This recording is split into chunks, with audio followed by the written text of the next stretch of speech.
It's been 210 days since I've last taken part in a GP Bikes League race. Today we are going undercover in a Moto 2 championship with this guy. So this is the Moto 2 championship held by the GP Bikes Foreman boys. So we've decided to do a wildcard. It's been something I've had on my mind actually pretty much all of this season. So if you're not aware of this championship, it is the Manu's M2 mod that is following the current real life Moto 2 championship. Every Saturday night of the race weekend they do the corresponding race, and previously in the season I thought of this idea at Jerez.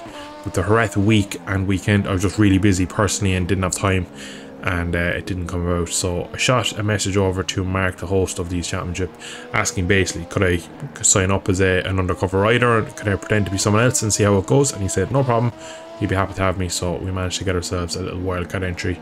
We're here of course at Misano, as was the race last weekend, and in qualifying here, minute to go, just done a 34.8, which is mind-bogglingly fast on this mod. Coming into the qualifying session at 35.4, 35.3 is the fastest I managed to go. So the fact I put in the middle of the second row, oh yeah, I was actually a little bit worried that I had overperformed in qualifying. I felt that my race might be a bit kind of skewed and might go backwards. So coming into the race now here on these warm-up and sighting laps, I was a bit kind of slightly tentative that we might have a bit of a struggle fest for this race, that we might kind of struggle to hold on to position because we are around some of the top guys in this championship. So coming into it, it was going to be a real slug to even stay with them. But something I did note over the week of practice is that the tyres take about 6 to 7 laps to come in, and we're actually starting here on scrub tyres, and I really think that's helped me in this opening lap or two. We get an amazing start. Most guys on the front row don't get a great one. Foxer goes to the outside, we go up the inside, and we actually somehow take the lead after 200 days of not entering a league race, and we're leading at turn 1. Unfortunately, it was not long lived as we go a bit deep into 1, and then we get really pinched at turn 2. By the time we get to basically the end of the first sector, we're now in behind Foxer and Shadow. We go for a little look. I haven't really meant that move, to be honest, and Shadow keeps leaning on me, so I just pick the bike up because I feel if I lean to full lean and there's a little bit of contact, I will 100% crash. So I just try to protect myself by picking the bike up, as you would, just to maybe make the bike just a little more stable in the middle of the corner if there was contact. So we've dropped down to P4, but again, no kind of pressure on me for this race. It's just a fun one. Turn up, see what we can do a little bit of practice, and basically see what we can do after a bit of time off. So coming in now to the nice fast entry Tramonto. We actually go for a little move up the inside of Shadow, and we get the move done, which was pretty nice. And I remember kind of on the run here to Cavone on the first lap thinking to myself that this is crazy that we just jumped into this league race and we're battling these top guys, because I'm not a huge fan of this mod. It was one of the main reasons why I didn't enter this championship back at the start, and to come in and be pretty close to the front after a bit of practice was pretty nice. Endrick just struggling slightly here on this opening lap for a bit of front end feel. By look, it just got Cavone and the fast rights all wrong, allowing us back up to P2. So we're having an absolute dream here of a wild card. I couldn't really believe my luck so far that we were P2, and at this point it looked like we're slightly pulling in Foxer, who is absolutely rapid. But to kind of go back to what I said about the tyres, it's usually the 8 lap mark where the tyres start to feel a bit decent and you just start finding lap time. So what I did in warm-up is that I did 2 laps on these tyres, then you do your race warm-up lap and your sighting lap. Big slide there coming out of turn 2, but it just meant that by the time I started to race, my tyres are already 4 laps old. Endro goes for a massive lunge down into Rio. Very, very tidy move. Just goes touch wide, but it was a nice little block pass. And at this point, to be honest, right, I knew myself that I was going to win this race, probably not going to be on the podium, so I was pretty much happy to leave him through, sit in his slipstream and just see if we could just get pulled along and basically use him as a marker and just see if we can make the lap time a bit easier. So coming into the race, my race pace, I'm pretty decent at doing long runs and staying on the bike and not crashing. It's kind of what I always say, I'm pretty decent. I would never say I'm great over one lap. It'd be much more that I can consistently do lap times kind of over and over again within the same second bracket. So I was pretty happy that I could do low 36s and threw in a couple of high 35s at that. So it was just to kind of make note throughout the video that the sort of race pace was really high, because a few times I did note that we were going a lot faster than I could ever imagine. And we're actually, I kind of feel like in this opening lap or two that Endrick has passed me, I've repassed him, and I actually feel like he's slightly holding me up. So I think he hasn't scrubbed in his tyres before this race, judging by the fact he just looks to be just a bit slow, which is something you never really say about Endrick of race this guy. last 10 years or so on multiple different games, and I don't think the words slow and injured have ever really gone together. So it was interesting to see at the start of this race that he just obviously hadn't the tires in the window, and it felt like the lap time just came so much easier. And we're on lap 3 now. It's a 22 lap race, full race distance, so we need to settle into a bit of routine, just hit the markers and start knocking these laps off. We jumped to lap 4 now. Clearly Inject's tires have come up temperature. Uber, the man who was on pole, gets a lovely slingshot out of Tremonto, gets the run on me up to Cavoni. That time wasn't able to do it. The following lap has another look. I give him a bit more space, but thankfully again doesn't manage to get the move done, and we roll on to P3. But it's looking like potentially P3 is not going to be pretty much a position I'll be able to hold for much longer with the onslaughts from behind, because I think his race pace Uber was pretty fast. And again into the quite difficult turn for this rear, we brake so deep because the previous lap he showed us the wheel. This lap as well does the exact same thing, so we're kind of just braking deep just to hold him behind. But it gets to a point where I'm thinking to myself, is it even worth battling him when he's this much faster? Will I just leave him through and just try and do what I did with Endrick, but just stick with him? Because I'd imagine if I start backing him up into other people, it won't really work well.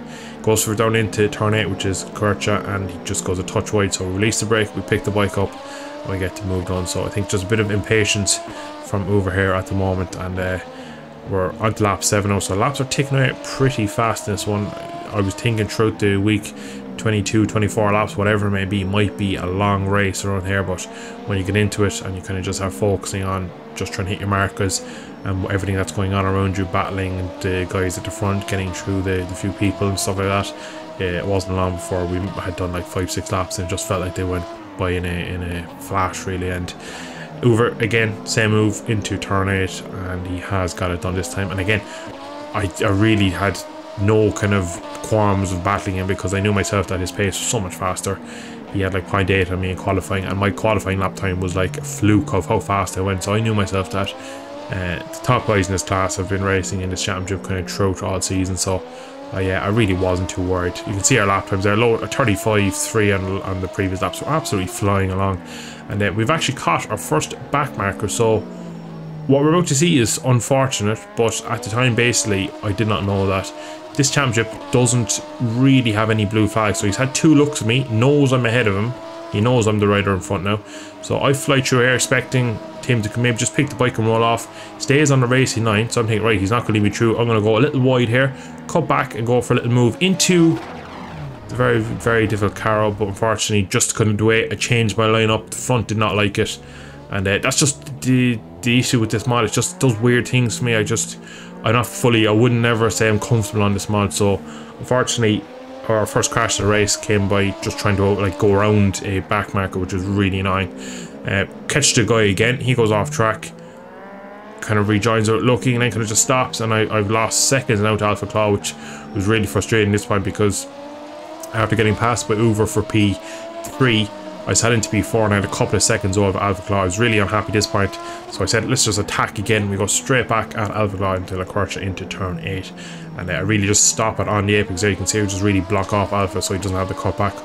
He still kind of gets it, but I knew at this point I pretty much had the inside, so I could just kind of just squeeze my way through as I did to Shadow on the opening laps. But I knew Alpha Claw's pace was pretty similar to mine, maybe in his favour a tenth or two, and again, slipstream is really strong, so he flies past me into Corvone, and I actually touched the green, so that's one of my 4 basically markers. He goes to touch wide himself again.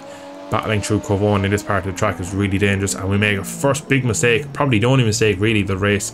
We go touch wide, and unfortunately it's similar to Aragon 2014 when was the kind of high side from Danny when Mark went past him, clipped his traction control sensor, and then the following corner a high side. So unfortunately Falcon I did fall off, but after this my pace was nowhere near as strong.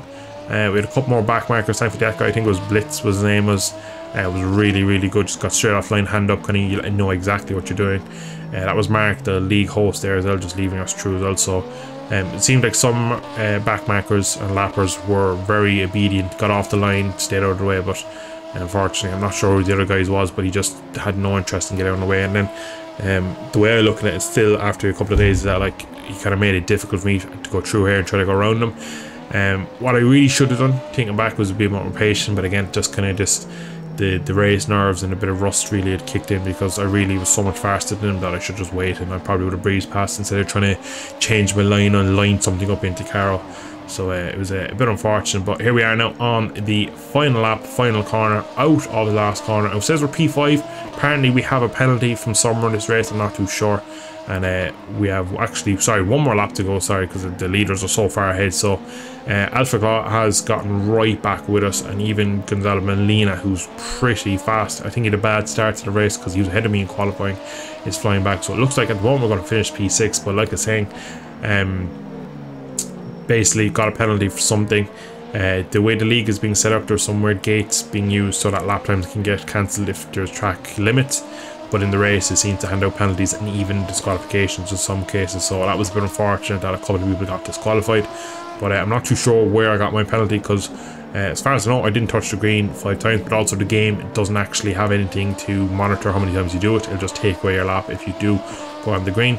But coming in now to the halfway point of this final lap, another lap rider in front, and in fairness to him, he does pick up and spots us and leaves us through, because he kind of sees that there's a group of riders battling for P4. And like I said, I have the 1 or 2 second penalty that puts me behind Alpha Claw, which at this point in time I didn't actually know.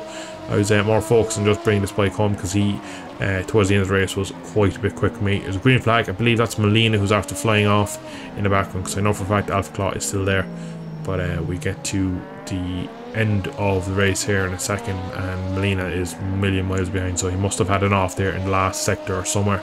But finally, this time it is the last corner, and we actually managed to jump straight back into a 35 on this last lap. Alpha Claw finishes right there behind us, really close to track limits on the end, and across the line for what is P4 on the road, and I believe overall will be P4. I'm not too sure if the penalty will be received or not, but just overall fabulous result. Really happy with it. Bar that one little error with the back marker, didn't have any mistakes myself. It was pretty happy, just impressed that I could turn up and be somewhat competitive on a mod that I wouldn't say I particularly like. And of late I wouldn't say I played a whole lot of GP bikes, because even with the Friday night streams, I'm not really regularly doing them at the moment. I just don't have the time.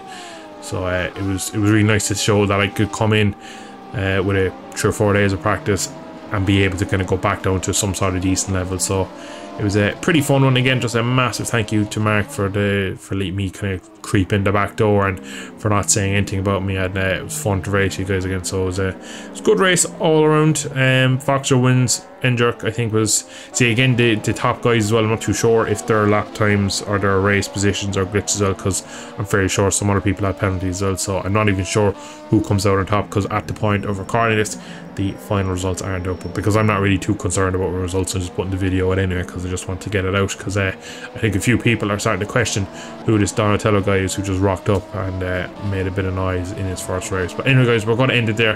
Hopefully we'll be back league racing full time in the not so distant future, but for now we'll be sticking to myself and Donatello as a few wild cards as we go forward. Alright guys, thanks for watching. I hope you have enjoyed. I will see you all in the next video in the not so distant future. Slán go fóill buachaillí.